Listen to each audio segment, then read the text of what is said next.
Good morning, everyone. Welcome back to Texas City Tales, the podcast. My name is Ramari. I'm Jennifer. And today we have the amazing Miss Doreen Hughes. Thank you for joining us today. Thank you. Can you tell us a little bit about yourself?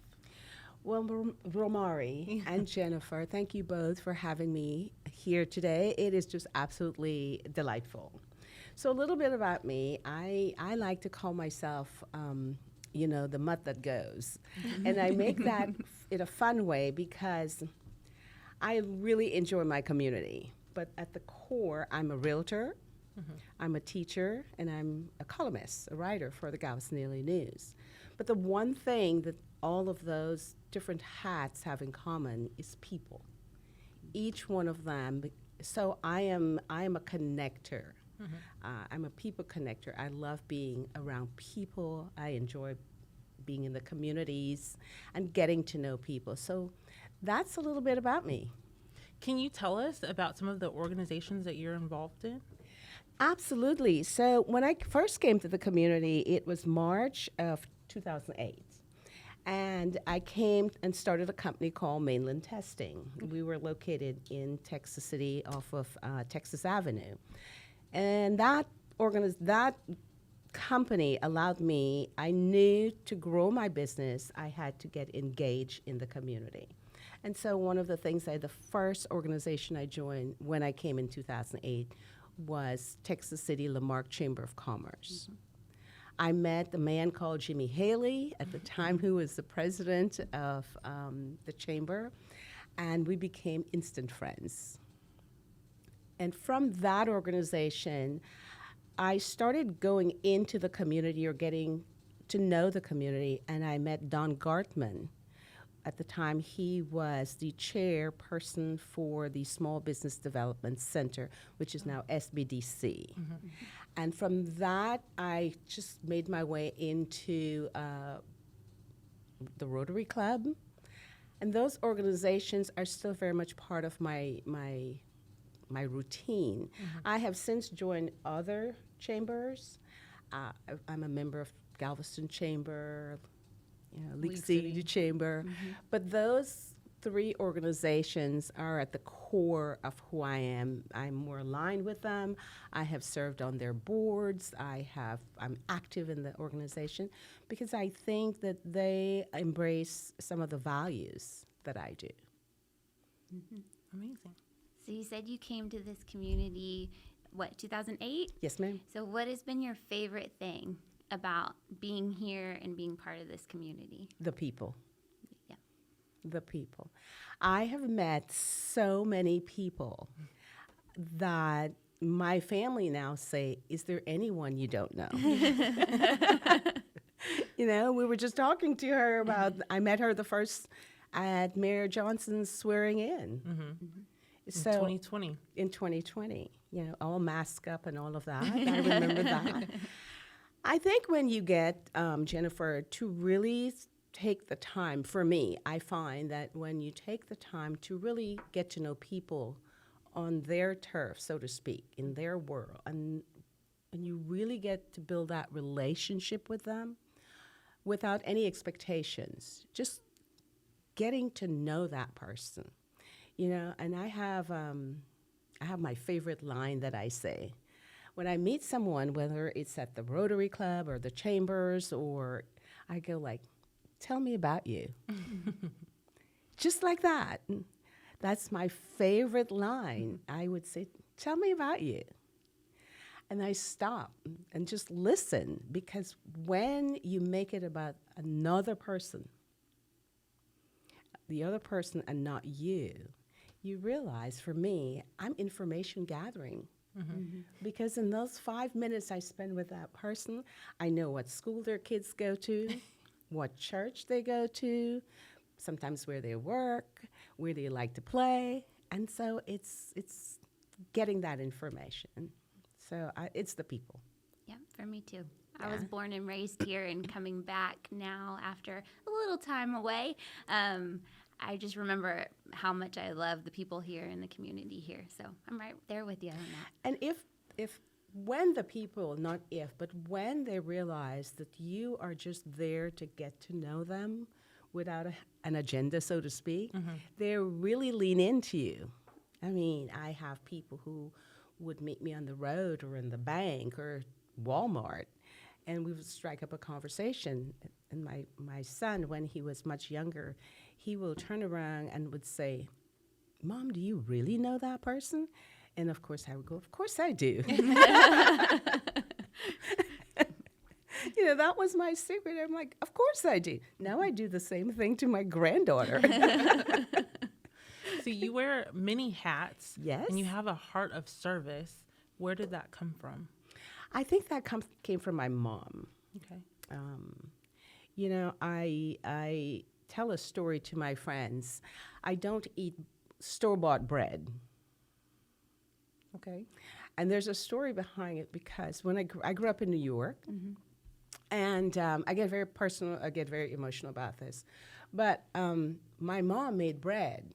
She would literally make bread every Tuesday and Thursday. And that's how I grew up. And I thought every mom made bread in there. It wasn't until I was in my 20s that I realized that the reason my mom made bread was because she couldn't afford to buy store-bought bread. We didn't have enough money in the family budget. So her way of feeding her kids and those others, and because we had lots of people in our house, she would bake bread. And so I don't eat store-bought bread because of that, because to me, bread should be made at home. So when I look back at my mom, she not only made that bread, but she shared the bread with the community, the neighborhood, all the community, whoever was, she would send bread home with my friends or our friends, take this to your mom, and so she'll wrap a loaf of bread and send it off because money was tight. And so I saw those little things, and she herself, my mom, we didn't have that much money. And so for her to share what she had, I thought was so, and so that has left a very indelible mark on my heart. So it's my mom. Thank you for sharing. Yeah, I get very emotional when I talk about that story. It's a beautiful story. So it's always about the fact that, it's not sharing, it's sharing what you have. It's sharing your time, your energy, of course, your money too. Whatever it is that you have, because I think the community would find a way, or you will find a way, to use those gifts in a positive way. Yeah, I think that's a really good reminder that everybody has something to give and Absolutely. can change their community. Yeah. You just have to go find what that thing is. Right. And we all have. Some of us have more time than others. I think that is a way to volunteer and give that time back in a positive way. It could be reading to a child in school. Right. Some of us have a lot of money. That's always needed.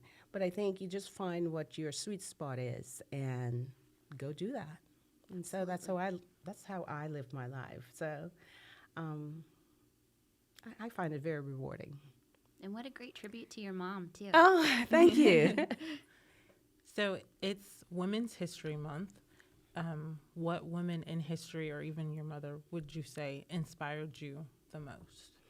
Well, that's a very good question because I have so many.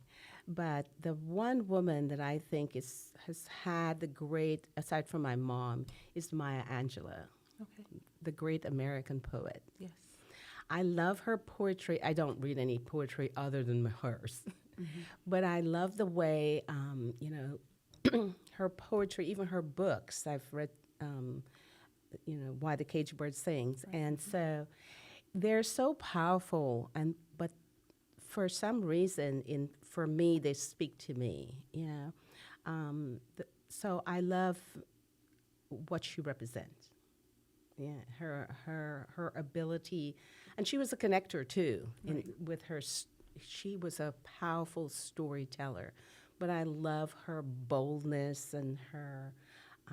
She was audacious in a way, and I love that about her. So if anyone, I would have to say it's Maya Angelou. You are definitely a phenomenal woman. So I can see that. Yeah. I can see that. Yeah, I sometimes use her her poetry, even when I teach my leadership class, because there is one verse that she has, and I think most of us, including me, would say it incorrectly, but she has it says, show me who you are, and I know who you are the first time. But when you really go back to her verse, it's when you show me who you are, I know who you are the first time. So it's kind of like those things, because what she's saying, when you show me who you are, I should believe it, because that's what she's saying. You're telling me, and you show me who you are as your character. So I love her for that. Right. Tell us about this class that you're teaching at College of the Mainland. Oh, that's my favorite subject. So I'm John Maxwell certified. And John Maxwell is one of the world's most renowned leadership coaches. And he coaches presidents and, folks and CEOs and so forth. He's written over 100 books. He's a preacher. And so he has these classes. And I became certified because you have to go through a whole phase of learning and accountability, responsibility, humility, and it's life-changing, or at least it was for me. But since 2019, I begun teaching John Maxwell leadership class at College of the Mainland. And so it is based on his book, 15 Laws of Invaluable Growth. And we study one chapter per week for 16 weeks. And these are offered to the students at the college. And what is really phenomenal about it is because you watch these young folks from around 18 to 25, and I say they're young because they're younger than I am, and they come in, and you can see their lack of confidence, their lack of whatever it is, that they're like this. But one of the things is that once you recognize that and we start the program, about halfway through, you will see them standing tall. They now think that you see them. They start talking to you in looking at you dead in the eyes instead of down. And so what I realize, it builds confidence. It teaches accountability. We have one of the chapters, I think it's chapter 4 or 5, it's called the Law of the Rubber Band. And the law of the rubber band is simply about flexibility and agility, And when you apply those laws, there are 15 of them that we teach, it really is about life. There's agility and flexibility is just accepting that not everything is going to go your way. And it's okay, flex. Right. Bend a little. Bend a little, that's Yes. exactly right. Yes. So we have the law of awareness. That's the chapter 2 talks about you have to be aware of what's happening around you in your life, in your community, in your family, Right. at school. So, and my favorite is the very first law, the law of accountability. You must be accountable. So those are some of the things that College of the Mainland class encompasses. When you take it all together, it really, and it's a very small book. When I say small in terms of the pages, it's not like 500 pages.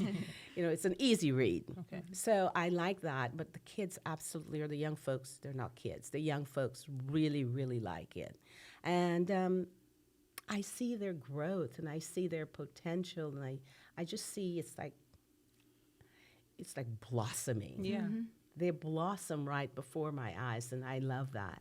And so at the end of 16 weeks, it's almost as if it's a new person, because I think when you let young people know that you're there for them, in a very raw, honest way, and you just want the best for them. You see them, you hear them, you talk to them. Right. You know, you give them that moment. You're not like, what did you say? You know, it really, really makes a difference to the young folks. Definitely. Yeah. I have a teenage daughter, and I'm ready to sign her up right now. How old is she? She's 15, so she's got a little while, but Yeah. yeah, she'll be first in line when she hits that age. Well, but I really think that when a young child or person understands their confidence, that they know that you can speak and you will be listened to and you'll be heard, I think it's a game changer. Right. Yeah. Yeah, it's a gift. It is. It is. And they're fun if you listen to them. There are a lot of, they make me laugh. Yep. Yeah, it's life is not that complicated. Yeah, that's something we talked about earlier. Yeah. So what do you do in your fun time? Ah, you had to go there. I like to hang out with my friends. I'm a runner. I'm a runner at heart. I'm a marathon runner. Are you? Wow. Yeah. I would have never guessed that. I am a Awesome. marathon. I have ran track in school, and I've always been a runner. So I have ran a couple of the chevrons. Okay. I ran in Austin, but I enjoy running. I think I run to eat because I also like to eat. Smart. I like the solitude of running allows me, I think, in my head to refresh. And I like that part because, you know, they say when you're running, you what is it they say? The endorphins let you change the world. Well, I think I figure out all my problems when I'm running, yeah, whether it's a 30-minute run or an hour run. I really work out the things that are bothering me. And I think that's my safe space. But I love to run. I would run anywhere. I try not to run on the asphalt because that's so terrible on you. But I love to run on the beaches in Galveston. Okay. I run in the sand. I run in my community, but running is something that's always been there for me. I like to read also. Now you're speaking my language. I like reading, and not just anything. I would read anything. I even read the comics. I just love to read. I think there is something to be said that reading is fundamental. You know, you see, I am still the girl who reads, and if I don't recognize a word, I look it up. Right. You know, what does that word mean? And I like the social part of my life with friends, drinking wine. That's a lot of fun. And I like spending time with my family. I have a granddaughter. And my son and my daughter-in-law, they are so fun. But my granddaughter, I enjoy hanging out with her. We have a thing where we have breakfast. Our thing is with my granddaughter, and we go to a local restaurant. In the same restaurant, we try to do the same seat. And so that's where I catch up with my granddaughter. She just turned 20. And, you know, I would sit there and go like, okay, girl, what's going on with you? Tell me. Oh, I love that. Yeah, and that's it. So I kind of catch up with what's going on in her world. But I am just, you know, I'm simple.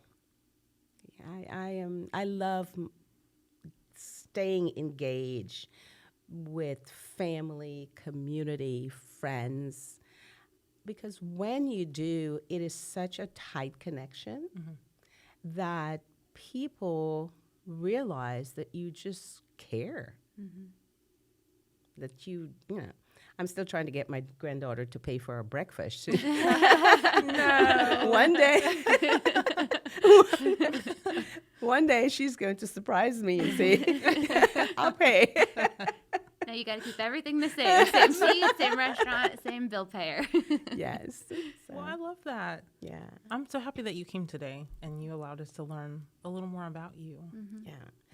Well, thank you for being an ambassador for Yes, us. thank you. We appreciate it. Yes. So again, thank you for coming on today. We really appreciate you taking the time out to speak with us. We appreciate all of the amazing work that you're doing in and around Texas City.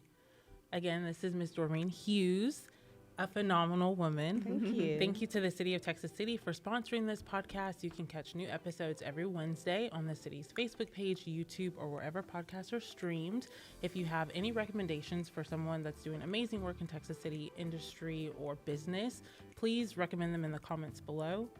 See you next time. Bye. Thank you for having me. Of course. Yes, thank you for being here.